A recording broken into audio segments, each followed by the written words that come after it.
खोजी न्यूज के जन्मदिन विशेष में आज हमारे साथ एक युवा प्रधान हैं।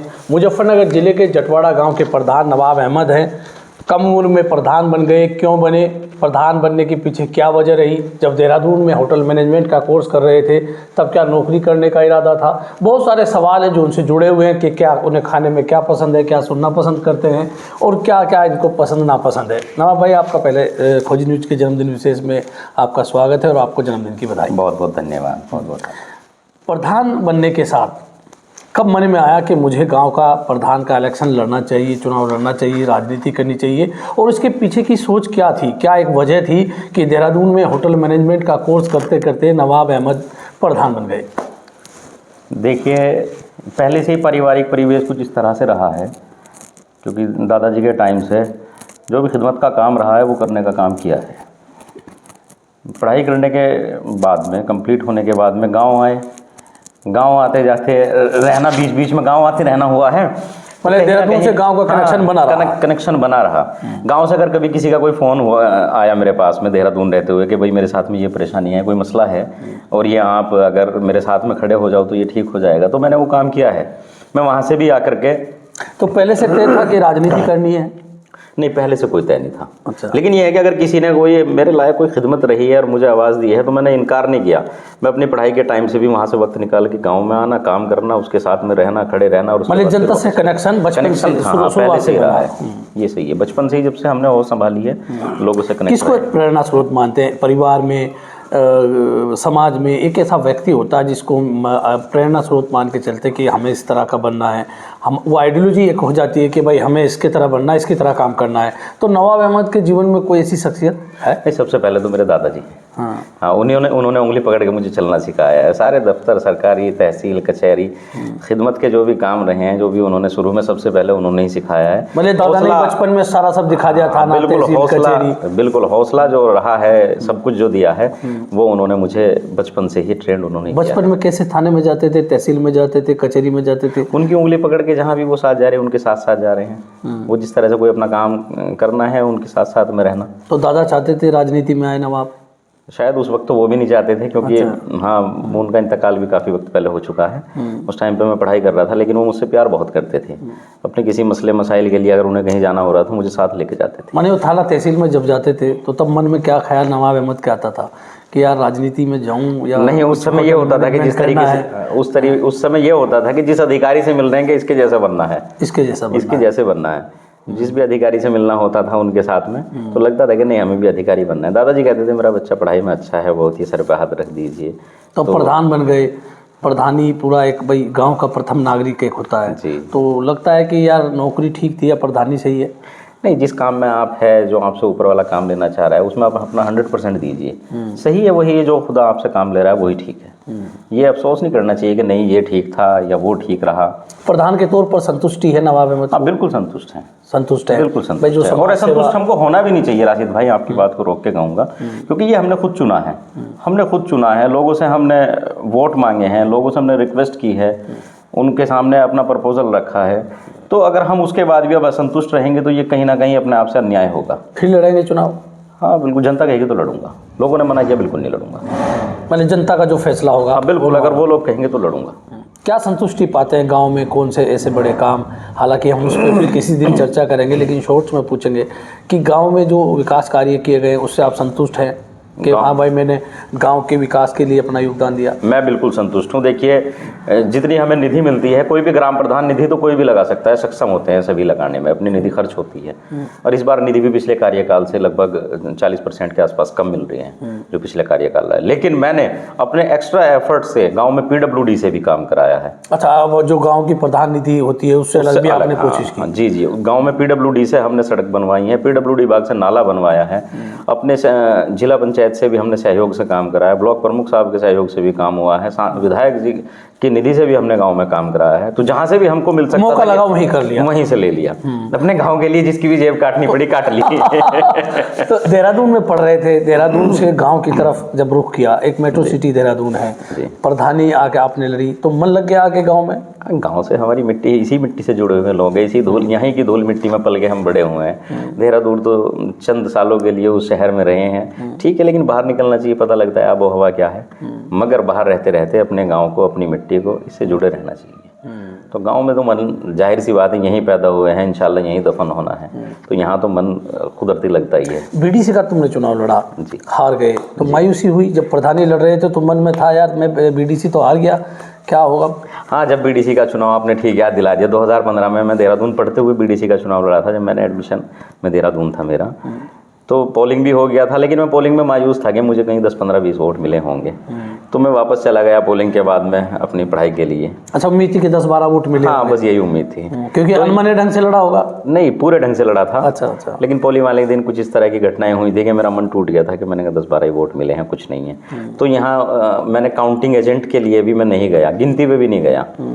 मैं देहरादून था उस समय, मुझे फ़ोन आया गाँव से कि आपका तो बड़ा अच्छा चुनाव रहा, बहुत अच्छे वोट, आपको 183 वोट मिले थे मुझे, 183। जीतने वाले को 207 वोट मिले थे, और उसके बीच में एक और थे, 200 के लगभग उनको मिले थे, तो तीसरे नंबर पर रहे हम।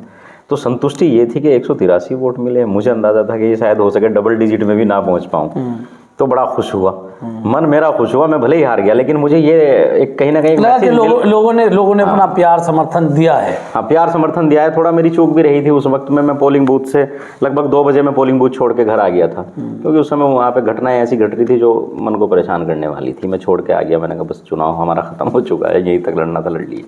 लेकिन वो जो उसका नतीजे आए, वो नतीजे देख के पॉजिटिव एनर्जी मिली, और ये लगा कि नहीं, ये इस गाँव में परिवार से, ख़ानदान से, मोहल्ले से बढ़ के भी लोग तुम्हें प्यार करते हैं।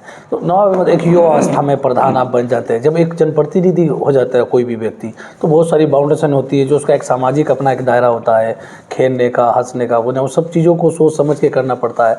तो नवाब अहमद को बेचैनी होती है कि यार कम उम्र में प्रधान बन गए, बहुत सारी बाउंडेशन, कहीं ना कहीं खेल कूद का दायरा ख़त्म हो गया, एक बेफिक्री की जो ज़िंदगी थी उस पर रोक सी लग गई। तो बदलाव आता है जीवन में। खेल की बात हम करेंगे, कौन सा खेल खेलते थे? क्रिकेट खेलते थे गांव में, क्रिकेट खेलते थे, गिल्ली डंडा भी खेल लेते थे। अच्छा। बचपन में जितने खेलने के वो सारे खेले हैं। तो क्रिकेट की हम बात करें अगर, चूंकि ये है, तो क्रिकेट में क्या बॉलिंग करते थे, बैटिंग करते थे, या कीपर के तौर पर थे? क्या खेलना पसंद था, कौन सा आपका पसंदीदा? दरअसल गांव का क्रिकेट ऐसा होता है जिसकी गेंद बैट वही मालिक है। तो ज़्यादा हर फॉर्मेट में जिस तरह से भी जो भी था उस समय खेलने का काम था क्रिकेट में, वो सारा किया है। तो क्रिकेट में कोई एक सीन याद हो, यार इस गेंदबाजी के कारण मैंने चुनाव में जीत लिया, इस बैटिंग के चलते मैंने मैच जीत लिया, कोई ऐसा टर्निंग पॉइंट कि यार साला मैंने क्रिकेट में तब ये किया था तो बड़ा अच्छा रहा? देखिए, ज़्यादा टाइम भी क्रिकेट भी ज़्यादा समय नहीं खेले, बचपन में ही खेले हैं, समय थोड़ा कम मिला, पढ़ाई पे ज़्यादा ध्यान रहा, तो उस समय ज़्यादा कोई ऐसा विस्मरणीय नहीं, क्योंकि इतने बड़े कोई टूर्नामेंट नहीं खेल पाए। गांव की अपना छोटा सा ग्राउंड है गांव में, कब्रिस्तान में, उसी में खेल लेते थे। फिल्म देखना पसंद है? हाँ, लेकिन आखिरी फिल्म काफ़ी समय पहले शायद पठान देखी थी। अच्छा। समय नहीं मिल पाता, नहीं तो फिल्में देखना पसंद है। कौन सी फिल्म लगती है सबसे अच्छी? यार ये शाहरुख खान अच्छी मूवी बनाता है, आमिर खान अच्छी मूवी बनाते हैं। जो एक सामाजिक मूवी होती है जिससे समाज को एक दिशा मिलती है, समाज को एक संदेश देने का जो काम करती है, वो फिल्में देखनी भी चाहिए, मैं देखता हूँ। मतलब सामाजिक जो जिससे समाज को समझ पैदा हो, समाज में बिल्कुल एकजुटता की बात हो। बिल्कुल। तो शाहरुख खान की कौन सी फिल्म पसंद रही? पठान बहुत अच्छी मूवी थी। अच्छा, बहुत अच्छी थी। पठान का कोई सीन याद है? सब पूरी मूवी अच्छी। अच्छा, पूरी मूवी अच्छी। पूरी आमिर खान का भी आपने जिक्र किया। हाँ, 3 इडियट मूवी बहुत अच्छी है आमिर खान की। 3 इडियट, बिल्कुल। एक ऊर्जा का संचार करती है वो, और एक ये है कि आदमी जब जिद्दी होता है, किसी काम में लगा रहता है, अपने काम में लगता है, तो उसमें सफलता मिलती है। ये 3 इडियट मूवी दिखा रही है, अच्छी मूवी है। तो फिल्मों से भी सीखा कि भाई एक टारगेट फिक्स करके प्रधान जीवन में व्यक्ति को एक छोटे बच्चे से लेकर के और बुढ़ापे तक जहाँ से भी आप सीख सकते हैं वहाँ से सीखिए, फिल्म से भी सीखिए।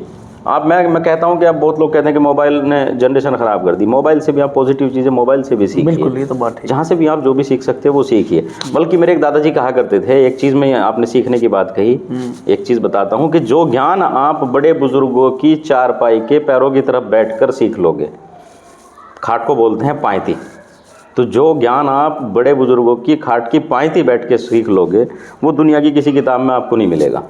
तो मैं ये कहता हूँ कि बड़े बुजुर्गों से भी सीखिए, उनके पास बैठिए। तो युवाओं को ये मैसेज नवाब अहमद का रहेगा कि बड़े बुजुर्गों के पास बैठना चाहिए, अरे सीखिए वो क्या करते हैं। बिल्कुल उनकी बातें सुनिए, उनका उस समय का जीवन शैली वो अपनी बताएंगे, बचपन कैसे गुजरा, किन परेशानियों में उनका बचपन गुजरा, किन जद्दोजहद से उन्होंने जवानी गुजार के हमें इस लायक बनाया कि आज हम अच्छा पहन रहे हैं, अच्छा खा रहे हैं, पक्के मकानों में रह रहे हैं। तो उनका वो परेशानी कहीं ना कहीं आपको एक अंदर से मजबूत करती है। वो किस्से सुनेंगे तो आपको लगेगा कि नहीं कि हाँ। फिल्मों का ही हम जिक्र करें तो गाना गुनगुना पसंद है? नहीं, गाना कौन सा गाना ऐसा है कि जो नवाब अहमद चांद छुपा बादल में सलमान खान की मूवी है, सलमान खान ऐश्वर्या राय की, चांद छुपा बादल में शर्मा के मेरी जाना, गाना अच्छा है, गाना अच्छा है, गुनगुनाते अच्छा सॉन्ग। कभी कभी कभी कभी कार में अकेले में गुनगुना लेते हैं। बहुत सारी बाउंडेशन प्रधानी के कारण रह गई है ना। नहीं, बाउंडेशन तो खैर जब जिम्मेदारी नहीं आती है तो नए काम मिलते हैं, तो कुछ खाना भी पसंद है। जन्मदिन आज का आपका है, कुछ पर्सनली सवाल है हम लोग करते हैं, तो खाने में क्या पसंद है? आज शाम में इंशाल्लाह दोस्तों के साथ बिरयानी खाएंगे। अच्छा, आज शाम बिल्कुल इंशाल्लाह। बिरयानी बिरयानी है, अरे बिरयानी ने तो गला खराब कर दिया पहले बिरयानी इतनी खाते रहे, बिरयानी नहीं छूटेगी मगर। अच्छा, बिरयानी के शौकीन। बिरयानी अच्छी है, खानी चाहिए। आपको भी मैं आमंत्रित करता हूँ कि आज शाम में आप भी हमारे साथ बिरयानी खाइए। अच्छा। तो क्या एक मैसेज देंगे नवाब अहमद? आपका जन्मदिन है, इस समाज को, इस ज़िले के लोगों को या इस प्रदेश पूरे एक समाज को क्या एक मैसेज जन्मदिन पर होना चाहिए कि युवाओं को किस तरह अपनी जिम्मेदारी को समझना चाहिए और समाज में लोगों को किस तरह से रहना चाहिए? क्या एक मैसेज जन्मदिन पर, आपका जन्मदिन है तो हमारे माध्यम से एक मैसेज समाज को आप देंगे? हाँ, मैं आपके चैनल के माध्यम से, खोजी न्यूज़ के माध्यम से अपने नौजवानों को ये कहना चाहूँगा, जो हमारे समाज के नौजवान हैं, कि आप लोगों का जो आपके बड़ों का जीवन रहा है, आपके पिता का, आपके दादा का, उन्होंने बहुत संघर्ष करने के बाद में आप लोगों को इस लायक बनाया है कि आप पढ़ सकते हैं, लिख सकते हैं, अपने पैरों पर खड़े हो सकते हैं। तो इस समाज में आपको उस तरीके से रहना है कि आप पे कोई एलिगेशन ना लगे। गांव में आपकी, किसी गांव में, समाज में, शहर में आपकी किसी गतिविधि से किसी को धार्मिक ठेस ना पहुँचे, कहीं समाज में हमारे कारण कोई मतभेद ना हो। दंगों से भी बचो, दंगों से अपने लोगों को भी बचाओ, अपने समाज को बचाओ, कहीं ना कहीं आपस में प्यार से रहो। और नौजवानों को ख़ासतौर पे ये नौजवानों के लिए ये है कि आप आज के समय में, जितना आज ये फास्ट फॉरवर्ड समय चल रहा है, दिखता कुछ और होता है और रियलिटी उस चीज़ की कुछ और होती है। तो पूरे तरीके से अपने आप को एकत्रित करके अपने जीवन को सही लाइन पर लाने के लिए एक सही दिशा में काम करने का काम करें। भेड़ चाल ना चले। जिस तरीके से आज का नौजवान, आज के युग में मोबाइल का जो मैं आपको जिक्र किया था कि पॉजिटिव चीज़ें यहाँ से भी सीख सकते हैं, मोबाइल के चक्कर में इधर उधर बहुत गलत लाइन पर निकल रहा है। तो कहीं ना कहीं रोल मॉडल भी अच्छे लोगों को बनाए, अपना पढ़े लिखे शिक्षित लोगों को बनाए। वो किसी भी लाइन का शिक्षित हो, वो दीन की लाइन का शिक्षित हो, दुनियावी लाइन का शिक्षित हो, वो कोई आलिम हो, वो कोई शिक्षाविद हो, टीचर हो, डॉक्टर हो। तो इन लोगों को आप शिक्षित अपना रोल मॉडल बनाएंगे तो कहीं ना कहीं आप भी कोशिश करेंगे उन्हीं के जैसा बने। तो आपस में प्यार, सामाजिक ताना बाना बिल्कुल बना रहना चाहिए। कभी फसाद ना हो, हिंदू मुस्लिम फसाद, ये धार्मिक फसाद, ये मंदिर मस्जिद के लिए ना लड़े, क्योंकि आपस में भाईचारा बिल्कुल आप मंदिर मस्जिद के लिए ना लड़े। क्योंकि जिन लोगों के लिए आप लड़ते हैं, नेताओं के लिए लड़ते हैं, मैं भी कहीं ना कहीं इसी पीढ़ी का सबसे छोटा पौधा मैं हूँ, इसी पॉलिटिकल लाइन में मैं हूँ। मैं कहना चाहता हूँ कि अगर आप मेरे लिए मैं आपको मंदिर मस्जिद के लिए लड़ा रहा हूँ, तो मैं अपने फ़ायदे के लिए आपकी नस्लों को तबाह कर रहा हूँ, आप पे मुकदमे लिखवा रहा हूँ, आपका जीवन खराब कर रहा हूँ। तो मंदिर मस्जिद के लिए ना लड़े, मतलब झगड़ा ना करें, धर्म के नाम पे ना लड़े। बल्कि लड़ना तो किसी भी लिए नहीं चाहिए, लेकिन कम से कम धर्म के नाम पे ना लड़े। लड़े तो देश के लिए लड़े, इज्जत आबरू के लिए लड़े, अपनी बहन बेटियों के लिए लड़े। कहीं ना कहीं लड़ना भी जरूरी है, लड़ना पड़ता भी है, लेकिन धर्म के नाम पे, अन्याय के खिलाफ लड़ना चाहिए, धर्म के नाम पे नहीं लड़ना चाहिए, धर्म के नाम पे ना लड़े। तो ये थे नवाब अहमद जिन्होंने हमसे बात की। उनका जन्मदिन था और उन्होंने बताया कि धर्म के नाम पर लोगों को नहीं लड़ना चाहिए, आपस में प्यार और सामंजस्य बना के रहना चाहिए। आपसी सौहार्द भी इस देश के लिए बहुत ज़रूरी है। मैं राशिद अली हूँ और आप हमारा चैनल खोजी न्यूज़ देख रहे हैं। आपसे अनुरोध है, अगर अभी तक आपने हमारा चैनल सब्सक्राइब नहीं किया है तो प्लीज़ सब्सक्राइब करें, कमेंट बॉक्स में कमेंट करके ज़रूर बताएं। और आगे की जन्मदिन विशेष की खोजी न्यूज़ की सीरीज जारी रहेगी। आज अभी तक के लिए शुक्रिया।